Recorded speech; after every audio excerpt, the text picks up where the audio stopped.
Coming up on KCCI 8 News Close Up, the results are in for a special election to fill an Iowa Senate seat. Why the West Des Moines Democrats' victory will be remembered in State House history, and what happens next for her city council role. I've grown, I've struggled, but I came out on top. Representative Ruth Ann Gaines reflects on her accomplishments as she looks ahead to her final chapter in the Iowa legislature. And ahead of a new session, we're talking with the leader of Iowa Senate Democrats about the party's next steps and some of the top issues they're looking to tackle. You're watching KCCI 8 News Close Up.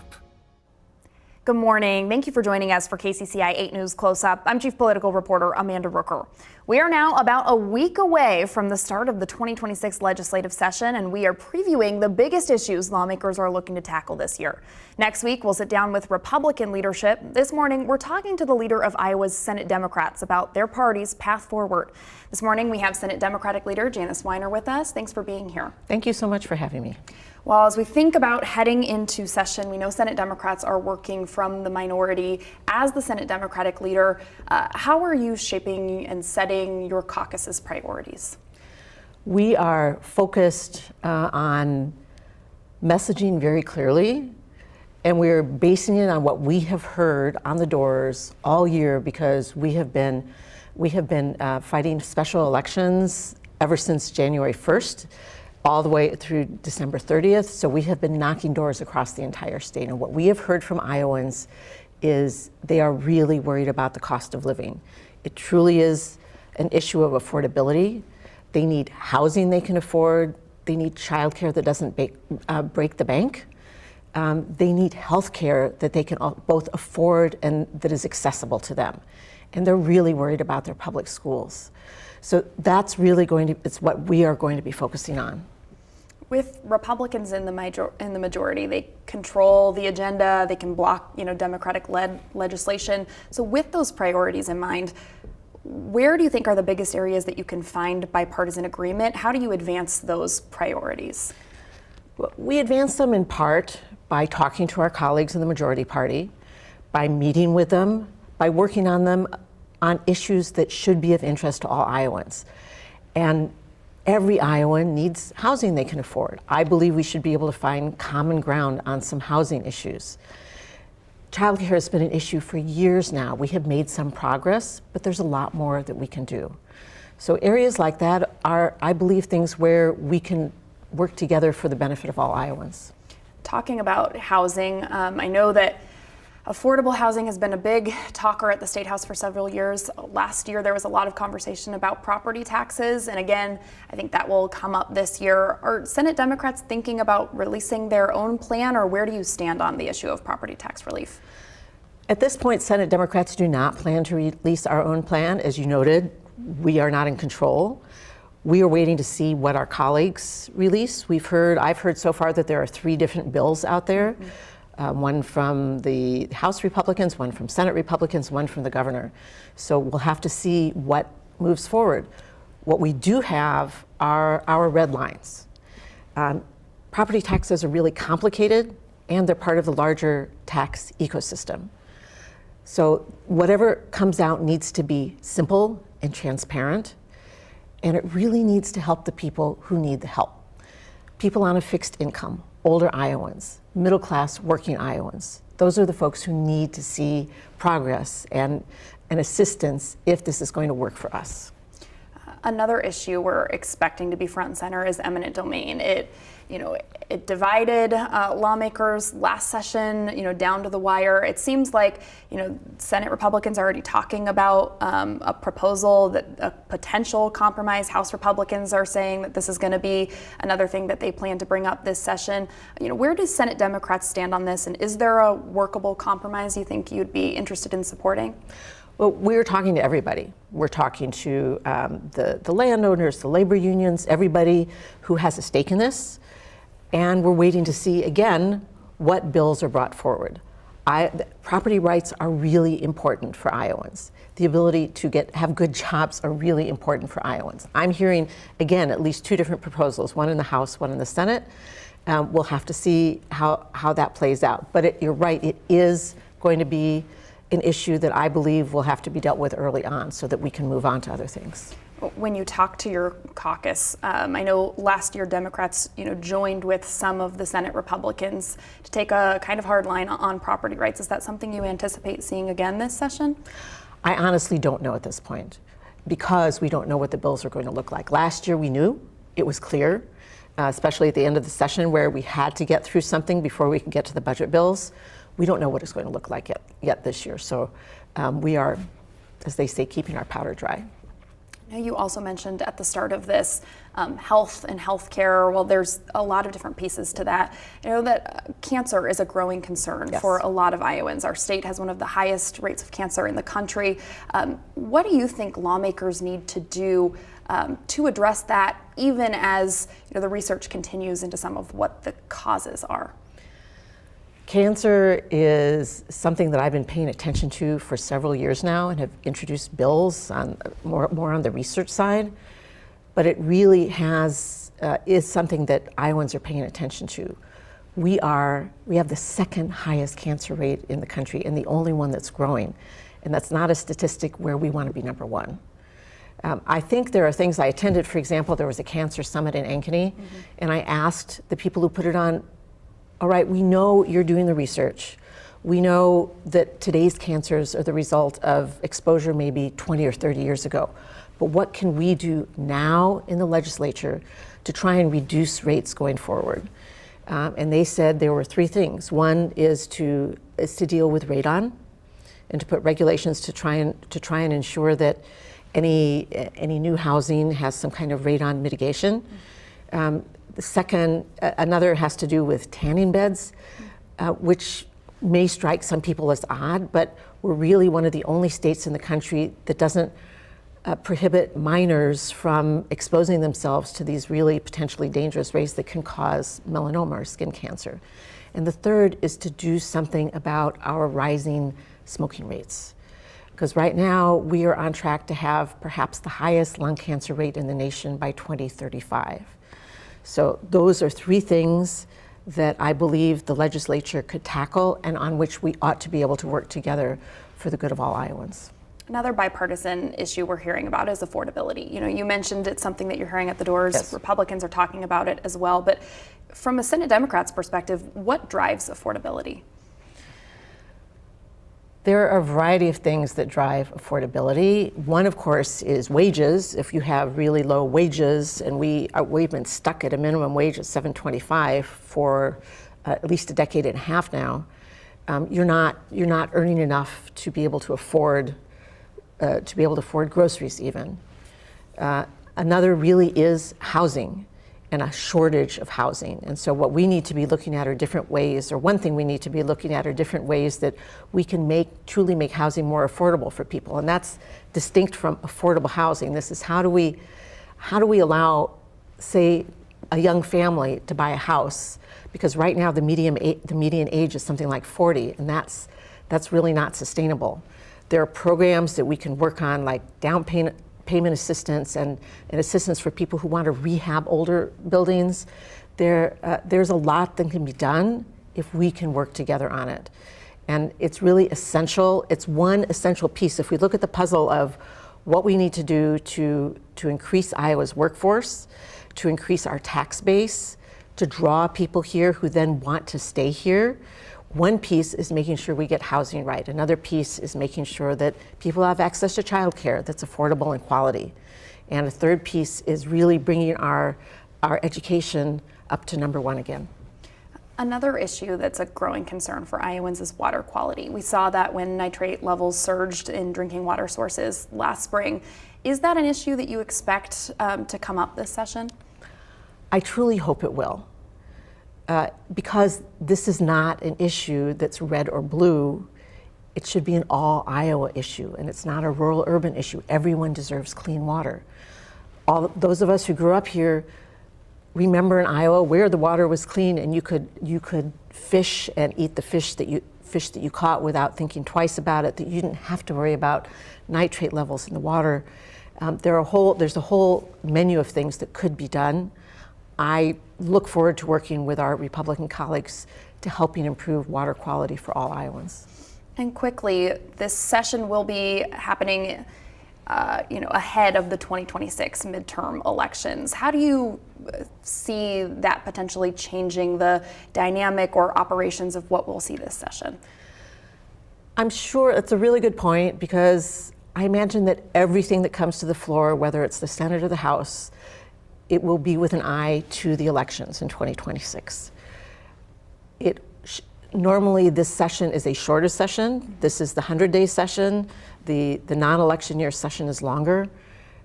If I were in the majority, I'd be trying to make sure it was even shorter than 100 days, so that we could get done with what we needed to, get done with the budget, and get on to primaries and campaigning.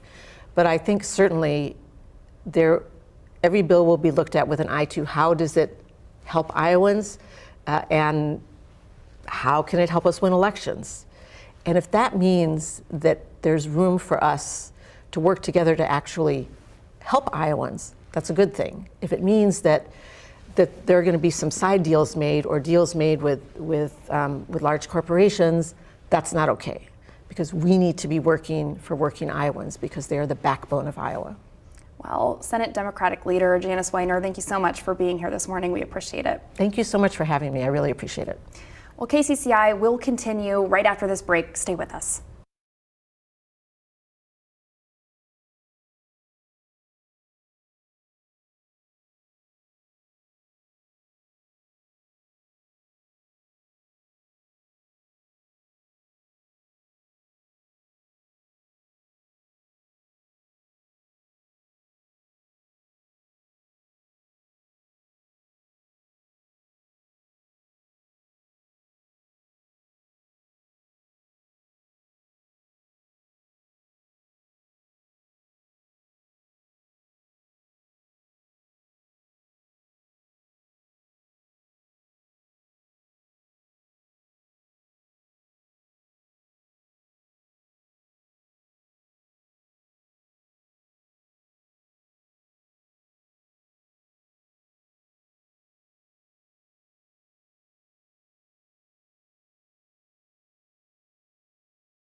Welcome back to Close Up. After 16 years in the Iowa House, Democrat Ruth Ann Gaines is retiring. She was elected in 2010, championing education and disability rights after 40 years teaching drama at East High School. I sat down with Gaines as she reflects on her decision to step aside from the State House and her proudest accomplishments. Well, thanks so much for making time. We really appreciate it. Oh, it's my pleasure. There's a lot to talk to you about. I mean, in the legislature alone, 16 years of service to Des Moines, years and years of service as an educator before that. Why is right now the right time for you to step away? Now is the right time because I have a sick son. Many of you are aware of the fact that I adopted my son Brandon back in 1984, and I was a single parent. And all of these years, I have been able to manage and take care of him, not without a struggle, but I've been able to do everything that I've done up until now. I can no longer do it. So I've decided, and now's the right time, to stay home as much as I can and help him if he has to stay on hemodialysis. And I think after all these years of having a working mom, he will be happier and healthier if he sees more of me. When you think back to when you were first elected in 2010, did you envision that your career of public service would look like this? I had no idea of what I was getting into when I was elected in 2010. I had no idea it would be as difficult as it is. I came into the legislature after the tsunami when Democrats lost their role their leadership, their majority, and all year long I heard Democrats saying, well, when we get back into the majority. So I thought, well, I'll hang around and work hard and learn, and when we get back into the majority, I'll be able to get a lot of bills passed, be able to get a lot of things done. It's been 16 years. And I was telling people today, that year, I think 22 of us were elected, 2010, and 7 were Democrats and 15 were Republicans. I'm the last person standing. Everyone else has left. And so that's a very unique and somewhat proud feeling that I was able to hang on and fight the good fight for as long as I did. You've done a lot since getting into the state legislature. You're one of the founding members of the Iowa Black Legislative Caucus. You have been a leading voice on education, disability rights, many other things. When you look back at what you've done, is there something that you're the proudest of? I'm proud of all of it. I think I'm most proud of giving people in our district hope. I was in a restaurant, it's probably 2 years ago now, and a lady walked up to me and she had tears in her eyes, and she said, "Are you Ruth Ann?" And I said, "Yes." I had no idea who she is. She said, "I'm so glad you're there. I am so glad that someone like you is there. Thank you." And then she walked away, and I wanted to cry. I thought, people really know I'm there, and I'm there for the right reason. And when I think about my tenure as time goes on, I'll remember that lady, and I know that I chose the right decision in running. I made the right decision in staying as long as I did and doing the things that I was able to do, and now I'm making the right decision to depart and open that space up for another leader. Our conversation with Ruth Ann Gaines continues after this break, how she became known for building bridges in a deeply divided state legislature.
You've often been described as someone who can find common ground. What has that looked like for you, especially in today's divisive political climate?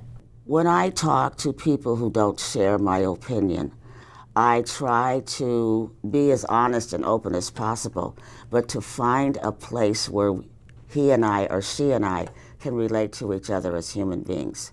And once I know I have them, they're listening to me, then I come back with a softer approach to get them to listen to me. And usually people do. In fact, it's so cool.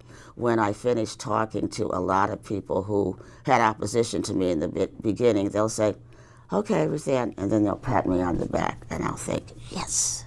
Found a bridge. I did, and that's by meeting them as a human being.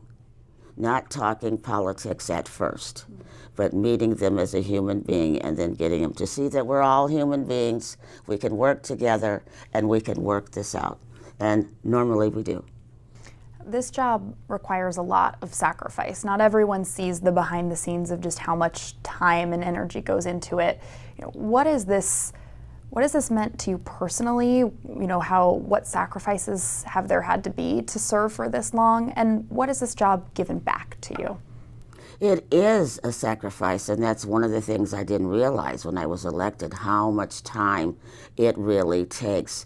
Not just being there at the legislature and voting or debating, but meeting with constituents, studying issues, paying attention to national politics so you know where we stand as a state, and then sometimes speaking to people who are opposing, writing letters, writing newsletters. It's on and on and on. It's definitely a full-time job. It's not a part-time job. And yes, I've sacrificed my son. There was always times when I think, do I go to this or do I stay at home? For me, it's made me a stronger woman. I'm more open-minded. I still see myself as a black woman, but I have a lot more perspective on other groups and other types of people who need a good leader. And I have done my best to become that. So I can feel that I've opened up, I've grown, I've struggled, but I came out on top. And that's a great feeling, to feel that you came out on top. I know you talked about looking back, what you're most proud of, being a voice for people, being a sense of hope.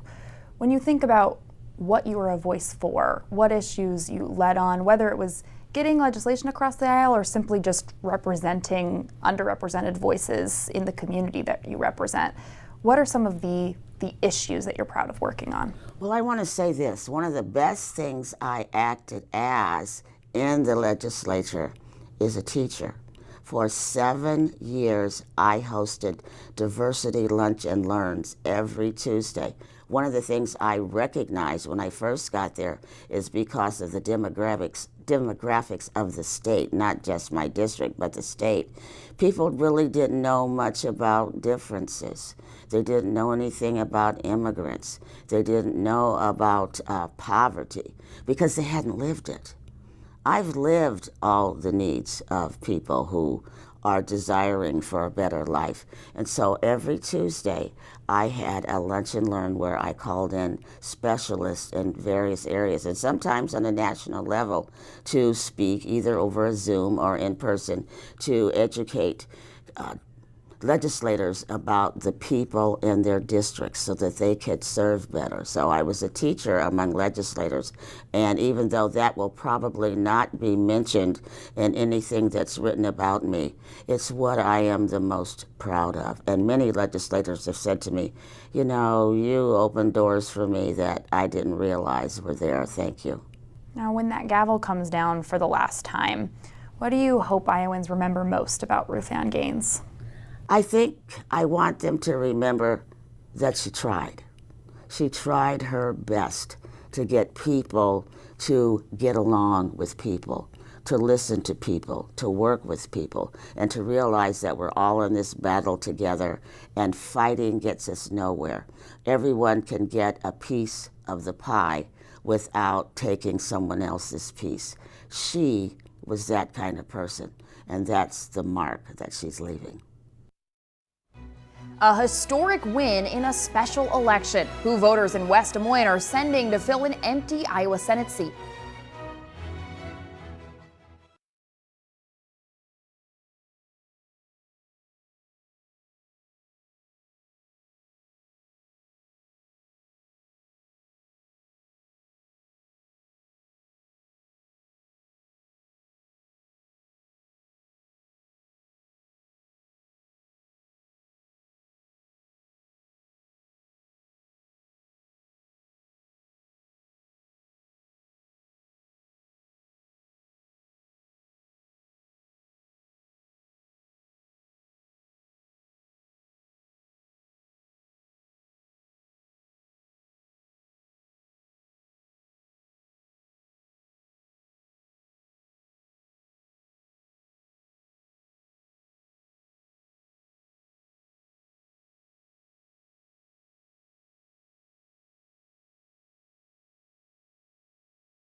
Welcome back. Voters in the western suburbs of Des Moines have elected a new state senator.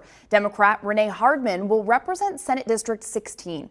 It includes parts of Clive, West Des Moines, and Windsor Heights. The Associated Press declared Hardman the winner Tuesday night with more than 4,400 votes over her Republican opponent, Lucas Lofton.